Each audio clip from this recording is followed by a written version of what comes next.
അവന്മാർക്ക് ആ വണ്ടിയുടെ വിലയൊന്നും അറിയില്ല, പൊളിച്ചു തരും. എന്നാ എന്റെ വില എന്താന്ന് അവന്മാരറിയും. എന്റെ വണ്ടിക്കിട്ട് അടിക്കാൻ പറ്റിയ കളിക്കാരനാരാന്ന് എനിക്കൊന്ന് കാണണല്ലോടാ. വണ്ടി ഒന്ന് മാറ്റിയിട്ടേക്ക്, കുരുത്തം കെട്ട പിള്ളേരാ. അടിക്കൂന്ന് പറഞ്ഞാൽ അവന്മാരടിക്കും.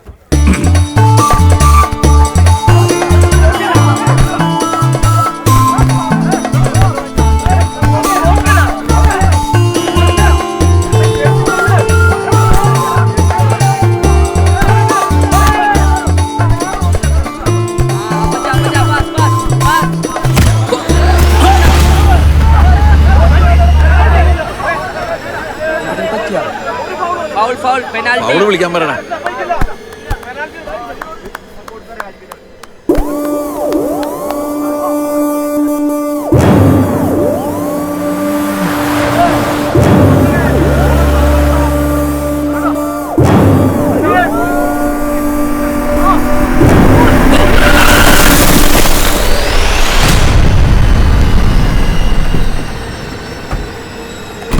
കളിക്കുമ്പോ നോക്കി കളിക്കണ്ടേ, അല്ലെങ്കിൽ പെനാൽറ്റി അടിക്കാൻ ഞങ്ങൾ വരേണ്ടി വരും. പുതിയ ആളല്ലേ, ഓഫീസിലേക്ക് വന്നാ മതി. ഓഫീസിലേക്ക് വന്ന് നിന്റെ പുട്ടും പഴമും കഴിക്കുന്നവരുടെ കൂട്ടത്തിൽ നിന്ന് കൂട്ടേണ്ട. വണ്ടിയിലേറ്. വണ്ടി എടുത്ത് മാറ്റി സാറേ, കളിക്കട്ടെ. അപ്പനപ്പൂപ്പന്മാരായിട്ട് തുടങ്ങിയ കച്ചവടം അതിനിപ്പോ സാറല്ല, സാറിന്റെ അപ്പം വന്ന് പറഞ്ഞാലും ഉളക്കാക്കിയിട്ട കാവൽനായെന്ന് പറഞ്ഞ ആട്ടും ഞാൻ. എന്താടാ നിനക്ക് ഇത്ര ചൊറി? തീറ്റത്തിന്റെ കളറുള്ള ലോഹം വിട്ട് ആടരി എന്നോട് കാണിക്കല്ല. വണ്ടിക്കേരടാ. സാർ പോ സാറേ. ഓ ഹേയ്,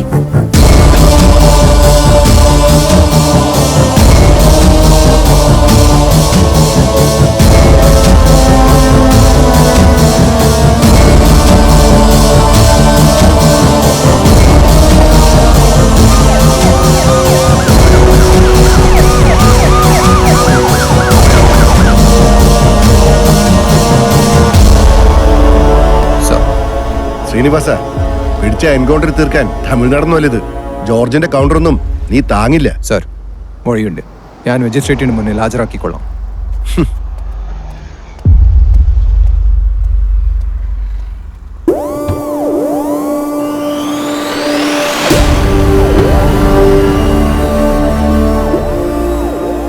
ശ്രീനിവാസൻ തമിഴ്നാട്ടിൽ നിന്നാ.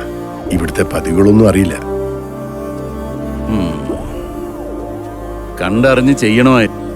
ഇനിയിപ്പൊ കൊണ്ടറിയാനാ വിധി. അവനെന്തെങ്കിലും അറിവില്ലായ്മ ചെയ്തിട്ടുണ്ടെങ്കിൽ ക്ഷമിക്കണം. ആ,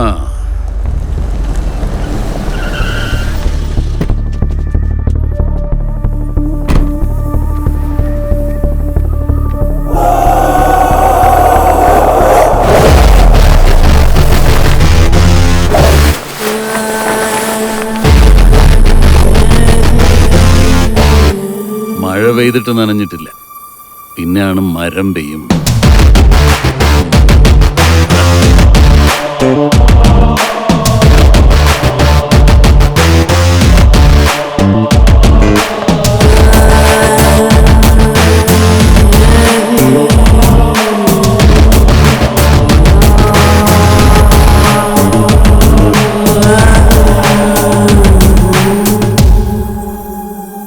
നീ വരുന്നു. നീ എന്നതായി കാണിക്കുന്നേ? മര്യാദക്ക് ഭക്ഷണം കഴിച്ച്.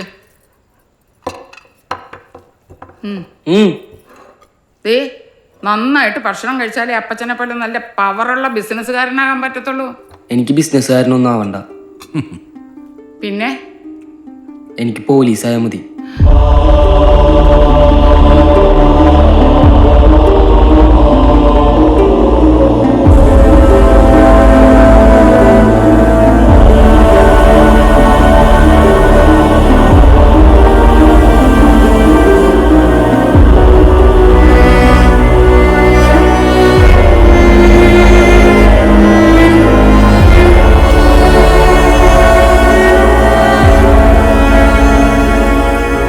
മരണം വരുമൊരു നാൾ ഓർക്കുക മർത്യാ, നീ കൂടെ പോരും നിൻ ജീവിത ചെയ്തികളും സൽകൃത്യങ്ങൾ ചെയ്യുക നീ അലസത കൂടാതെ.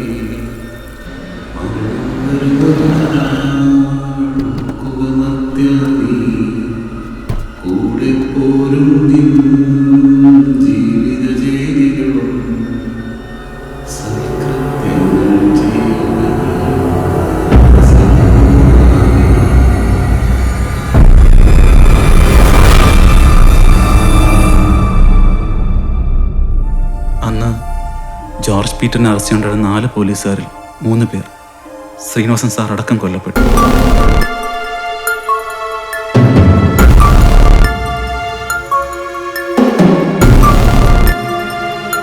കൈക്കൂലി കൊണ്ട് കാര്യം നേടിയിരുന്നവർ ഇപ്പോൾ കൈക്കരുത്തുകൊണ്ടാണ് നേടുന്നത്. എല്ലാം നിയന്ത്രിക്കുന്നത് ജോർജ് പീറ്ററാണ്. ഞാനിപ്പോൾ എൻ്റെ മരണത്തെ കാത്തിരിപ്പാണ്. നമുക്കൊന്നും ചെയ്യാനാകില്ല സാർ.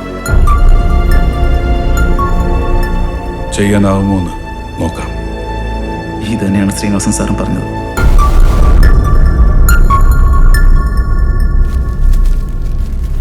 കുടംപുളി നല്ലത് ഇപ്പൊ കിട്ടാനില്ല. പിന്നെ ഈ മല്ലി മുളകൊക്കെ നമ്മൾ തന്നെ വാങ്ങി ഉണക്കി പൊട്ടിപ്പിക്കണം. അമ്മച്ചിക്ക് അത് നിർബന്ധ. അതുകൊണ്ട് ഞാൻ എന്ത് കൂട്ടാൻ വെച്ചാലും അതിന്റെ ഗുണമുണ്ടാവും. അല്ലാണ്ട് എൻ്റെ കൈപ്പുണ്യൊന്നുമല്ല. അപ്പൊ ഞാൻ പിന്നെ വിളിക്കാം. കൂട്ടാൻ നല്ലതാണ്. നീ കുറച്ചിങ്ങോട്ട് കൊടുത്തേ. നിനക്കിവിടെ എന്താ തിന്നാൻ തരണേ? സാർ, ഞാൻ നിന്നോട് പറഞ്ഞിട്ടില്ലേ എന്നെ സാറേന്ന് വിളിക്കരുത്? ജോർജ് ചേട്ടാ. അങ്ങനെ ഇനി പറ, നിനക്ക് എന്താ ഇവിടെ തിന്നാൻ തരണേ? ജോർജ് ചേട്ടാ ക്ഷമിക്കണം. ഇടാ കുത്തരി, നല്ല ഒന്നാം തരം പാലക്കാടൻ കുത്തരി തിന്നാൻ തരുന്നതിന്റെ കുത്തിക്കഴപ്പല്ലേ നീ കാണിച്ചത്? ജോർജ് ചേട്ടാ, പെങ്ങളെ കെട്ടിക്കാൻ ഒരു മാർഗമില്ലായിരുന്നു. അതുകൊണ്ടാ കുറേശ്ശെ സ്വർണ്ണം ഞാൻ പോക്കറ്റിലാക്കി പുറത്തേക്ക് കൊണ്ടുപോയത്. എന്നിട്ട് പെങ്ങളുടെ കല്യാണം കഴിഞ്ഞോ? കഴിഞ്ഞോ? എന്നിട്ട് നീ എന്നെ വിളിച്ചില്ല?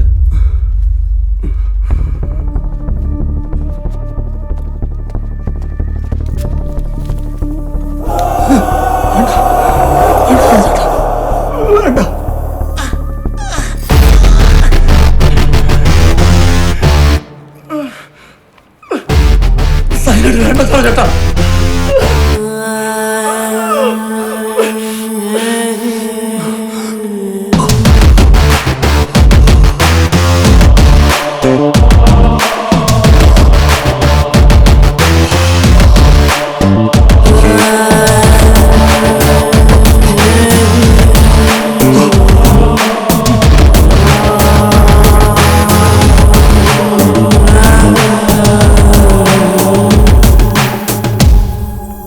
പ്രാർത്ഥിച്ചാൽ തീരാത്ത പാവമൊന്നുമില്ല. ഇന്ന് വൈകിട്ടൊരു ഉപവാസമുണ്ട്. മരണം വരുമൊരു നാൾ ഓർക്കുക മർത്യാ നീ, കൂടെ പോലും നിൻ ജീവിത ചെയ്തികളും സൽകൃത്യങ്ങൾ ചെയ്യുക നീ അലസത കൂടാതെ. മരണം വരുമൊരു നാൾ ഓർക്കുക മർത്യാ നീ.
കാഞ്ഞ രണ്ടും കൊള്ളയും കൊലയും ഒന്നിച്ചായിരുന്നു. ഇനിയിപ്പോ ഒന്നിച്ചു കുളിപ്പിക്കാലോ. ചോദിക്കാനും പറയാനും ആളുണ്ടാവുമല്ലോ. തീർച്ചയായും. കാറ്റേ വീശിയിട്ടുള്ളൂ, കൊടുങ്കാറ്റ് ബാക്കിയാ.